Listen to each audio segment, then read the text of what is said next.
to finally get somebody to go through all the red tape.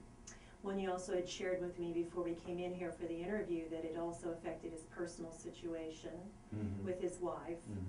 A huge trauma, a huge issue for any of those that we talked a little bit about. You know, there's always a situation, even if you don't have actual PTSD, there's reintegration back into society, back into a family with children and a wife, jobs, you know, there's all sorts of that.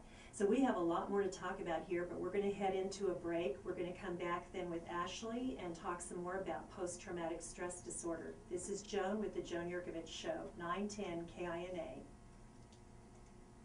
Wow.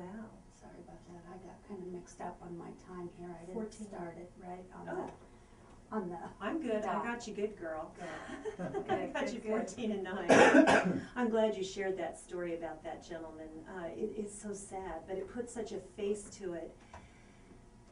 Because like we talked about, those IEDs, when they explode, even though there's not a direct impact, let me understand it, they're so powerful, there's almost like a reverberation impact or something that affects the brain. Probably the most mundane example I can give is roll your window up doing 80 down the interstate.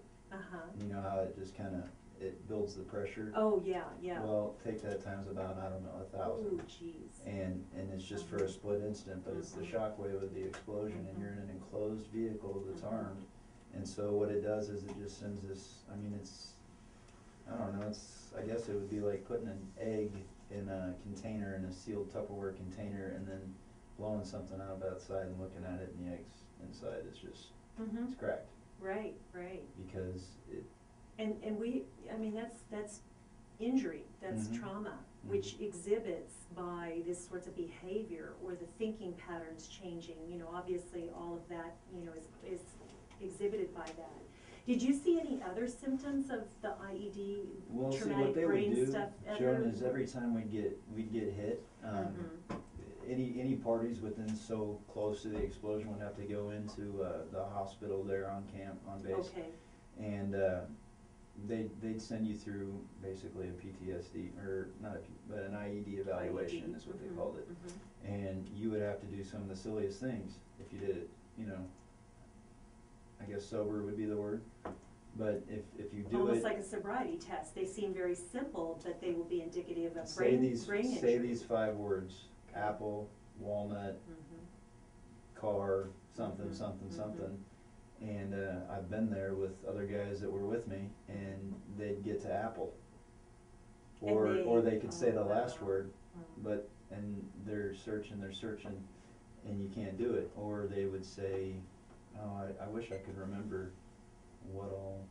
Yeah, but then just tells you just 5 simple words. It's testing your brain's ability to process and remember. There's about 4 or 5 different steps, and some guys would be in there. They thought they were totally fine, and then they flunked miserably, and so somebody knew what they were doing when they designed that test.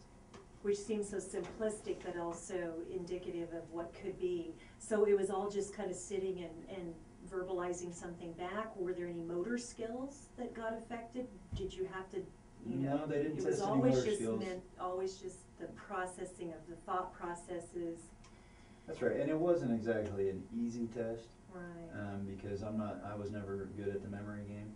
And so if you did fail all sections, etc., what they do is they pull you off the road, and then for further evaluation, and you wouldn't be allowed to go back on the road.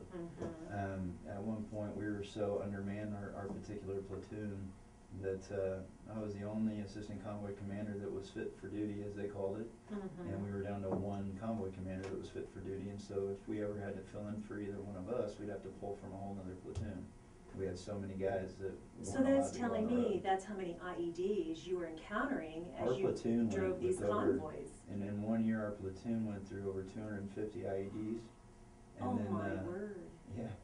It was an now when you say that, you're running the convoy, and that's how many have exploded in your vicinity somehow. On our vehicles. Yep. Now when you say on your vehicles, what do you mean by on your vehicle? On our convoy. You're on your vehicle convoy, and they're exploding close or wherever proximity. Typically on the side of the road.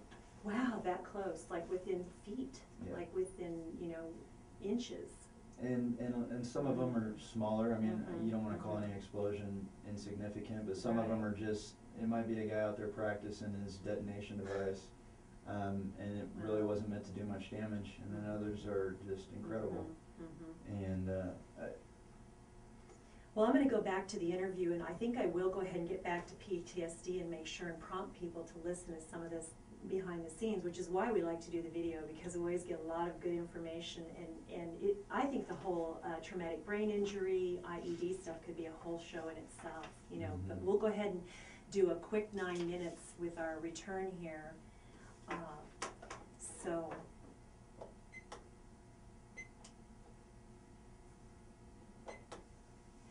We're back from break with Joan, with the Joan Yurkovich Show, 910 KINA. We're back with Ashley Jarvis talking about PTSD. And I really have to encourage you to go to joanyurkovich.com and watch the video of the discussion Ashley and I have had during this break about the IEDs. One thing you'll want to hear about is his convoy ran into 250 of these explosive devices in 1 year's time. And also of interest is Ashley talking about how the military then would have to test each of these servicemen who were in the proximity of that for their mental cognition and to see if there was any brain damage. And of course, talking about PTSD, there is, the anxiety disorder is a brain issue. It's a mental issue, or, the cognitive functioning, where we just got off the break and talked about the gentleman who could barely explain why he cut down all the trees and set up the barricades at the house. Do you have anyone talking about PTSD? What about like flashbacks and memories and haunting memories? You mentioned once a little bit about sometimes having trouble sleeping at night. You buddies will all call each other. Yeah. There's a few things that I lay awake thinking about at night, and you replay, because like I'd said in the break, I was an assistant convoy commander, which meant I was second in charge of the convoy. And when you're outside of the gate, there are no generals, there are no, there's one person in command and a second person in command, and then it goes from there. And so what you do at night to prepare yourself for the next mission is lay awake, and you just run through different scenarios in your head and different parts along your route. And what if this happens? What am I going to do? And that way, when those things do happen, you're more prepared. Well, that was one of the hardest things getting home, and I still find myself periodically doing it, is you are laying down to sleep and you go through things that had happened, but at the same time you're running through what ifs. That had happened in one of your tours. And you can see those parts of your route, just like, you just drove on it yesterday. And so it's just, I wouldn't say it's traumatic for me, but it sure keeps you up.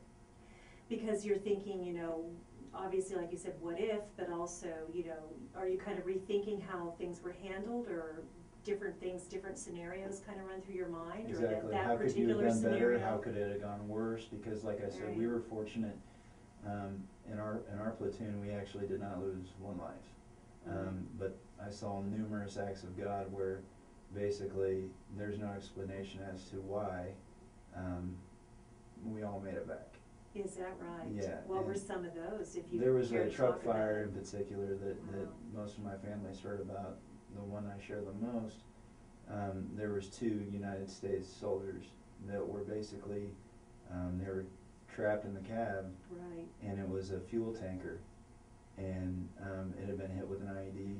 It launched the engine block basically 200 meters up the road, which is 2 football fields. What? And they were trapped inside. The armored doors were trapped, and there was nothing to hook onto to try and rip the door open except this dog chain that they used to padlock it when we were on base.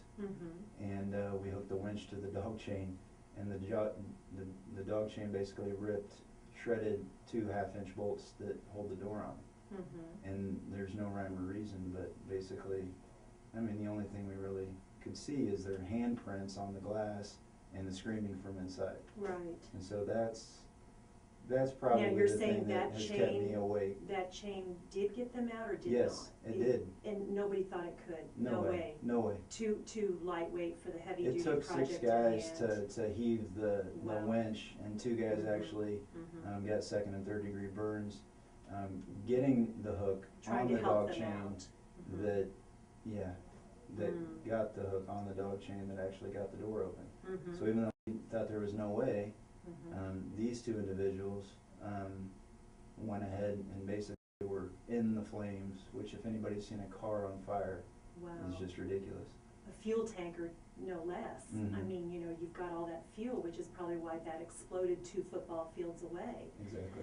You know, The actual explosion was from underneath, which are the and most just that dangerous. those 2 men that were even thought to do that when it seemed sort of hopeless at some point. Was there some discussion among the buddies with this about, you know, that being an act of God? How does God play into some of this? I don't know. But they did But I have that know. feeling. I don't know, That's but it. I know. That's right. I know that those men shouldn't have made it out alive. Yeah. And they knew too. Right. We've got pictures with them afterwards and everything. I think one of them gave out a free tattoo to a buddy of mine, so. Yeah, That's interesting, because we just had a tattoo artist we've got coming did up you? talking about military tattoos. Yeah. I mean, and you go through, like we talked about, so much with these people that sometimes that insignia that can kind of keep you all bonded for life is gonna be there too. Well, you wanted me to relate to your listeners, Yeah. Joan.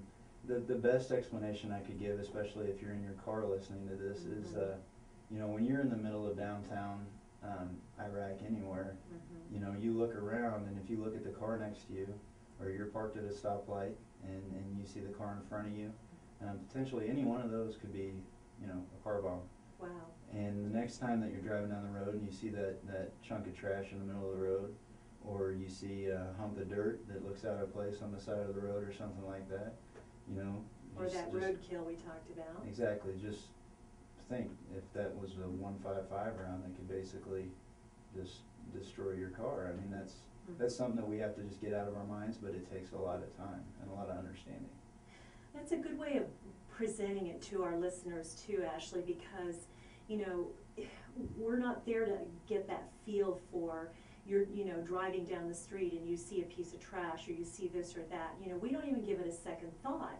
But then we're expecting our service people to have had to have functioned with that heightened level of awareness to protect themselves and the people and do their tour, and then yet switch over when we get back here to not having all that, and just like you said, sleeping at night, nightmares. Also talked about just going through some other signs of PTSD, kind of, sometimes they come back and they just shut down. Have you seen some of that, where they just kind of emotionally shut down a little bit too? I've got a good friend of mine I haven't been able to get in touch with me for over 6 months.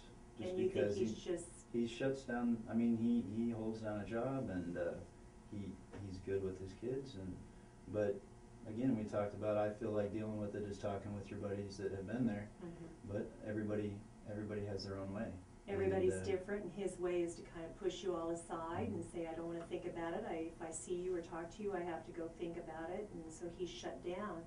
You don't even know then if that shutting down, which is what some of my research showed, equates to relationships.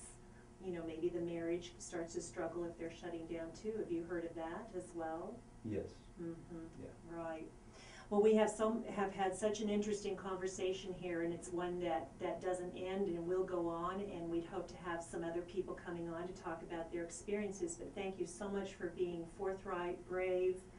I think you've done a service not only to your country with the tours you did, and I want to thank you for that, but also I think you've done a service here to our community to tell people what some of the people returning like yourself have to deal with. So thank you, Ashley. Thanks for having me on, Joan, and thank you for raising this issue, because it is something I think that everyone needs to be aware of. Well, I think so too, and I think we're going to have some more conversation on future shows.